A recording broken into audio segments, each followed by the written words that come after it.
თეთრიწყაროს რაიონის სოფელ კოდაში ჩასახლებულ რუსეთის აგრესიის დროს დაზარალებულ ოჯახებს დღეს უფასო სამედიცინო გამოკვლევები ჩაუტარდათ და საჭიროების სამებრ მათ მედიკამენტებიც დაურიგდათ. დევნილთა რეაბილიტაციის პროგრამა მთელი ქვეყნის მასშტაბით მიმდინარეობს და მას ორგანიზებას გარდაბნის რაიონის მუნიციპალური საავადმყოფო უწევს. მოსახლეობას დიაგნოზ დღეს სპეციალურად ჩამოყვანილი მედიკოსები უსვამდნენ. მიმდინარეობს რეაბილიტაციის პროგრამა მათი ჯანმრთელობის მხრივ.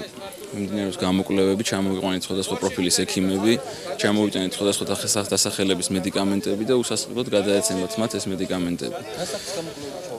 ძირითადად მიმდინარეობს ეკოსკოპიური გამოკვლევები, კარდიოლოგიური გამოკვლევები, ლაბორატორიული გამოკვლევები, ჩამოყვანილი ყავს ექიმ-ტოქსიკოლოგი, პედიატრი, ნევროპათოლოგი და ექიმი ენდოკრინოლოგი, რაც დიდი მოთხოვნა იყო მოსახლეობის მხრიდან. ტარდება აქცია, მოსახლეობას დაвихმაროთ მედიკამენტებით და გავსინჯოთ და გაუწიოთ სამედიცინო დახმარება. არის თუ არა მომართვიანობა მოსახლეობის? რა თქმა უნდა არის, დაავადებულებიც ბევრია, ამიტომ მათ სჭირდებათ ბევრი დახმარება. მოსახლეობასთან დღესვე პრეზიდენტის რწმუნებულის მოადგილე ზაქრო დარჩიაშვილი და თეთრიწყაროს რაიონის გამგებელი გიორგი მესტურიშვილი იმყოფებოდნენ. სწორედ მათი ხელშეწყობით ხორციელდება რეგიონში მსგავსი ტიპის უფასო სამედიცინო აქციები. რუსეთის აგრესიის შედეგად საქართველოს განხორციელებული აგრესიის შედეგად დაზარალებული ოჯახები, რომლებიც ჩასახლებული არიან თეთრიწყაროს მუნიციპალიტეტის კოდის დასახლებაში, დღეს იმართება ჰუმანიტარული აქცია, რომელსაც აწყობს გარდაბნის მუნიციპალური საავადმყოფო ჯანდაცვის სამინისტროსთან და ქვემო ქართლის სახელმწიფო რწმუნებულის გუბერნატორის ადმინისტრაციასთან ერთად. ეს აქციები ხშირად იმართება. ორგანიზებამ უკვე ტრადიციული ხასიათი მიიღო. ყველა ძლიერი სამედიცინო დაწესებულება თავს ვალდებულად თვლის უკვე რომ გავიდეს ადგილზე ლტოლვილებთან და ადგილზე მოახდინოს ლტოლვილების სამედიცინო შემოწმება.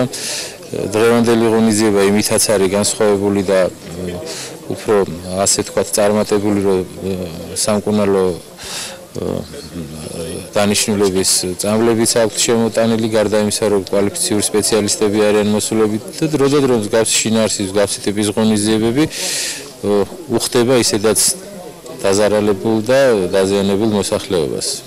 მოსახლეობა აქციით კმაყოფილი დარჩა, მათი თქმით ეს დახმარება მათთვის დროული და საჭირო იყო. ადგილზე გამოკვლევები დღეს დაახლოებით 200-მდე ადამიანს ჩაუტარდა.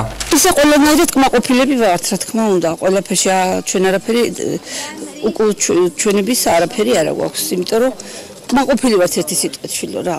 ჩვენი მთავრობისაც, ყველა იმ ორგანიზატორის, ვინც ამ ორგანიზაციას უკეთებს და ვინც რო ყურადღებას გვაქცევს. გარდაბნის მუნიციპალური საავადმყოფო ქვეყნის მასშტაბით უფასო სამედიცინო აქციებს კვლავ გააგრძელებს. ორგანიზატორების განცხადებით, ქვემო ქართლის შემდეგ აქცია საქართველოს სხვადასხვა რეგიონებში გაგრძელდება.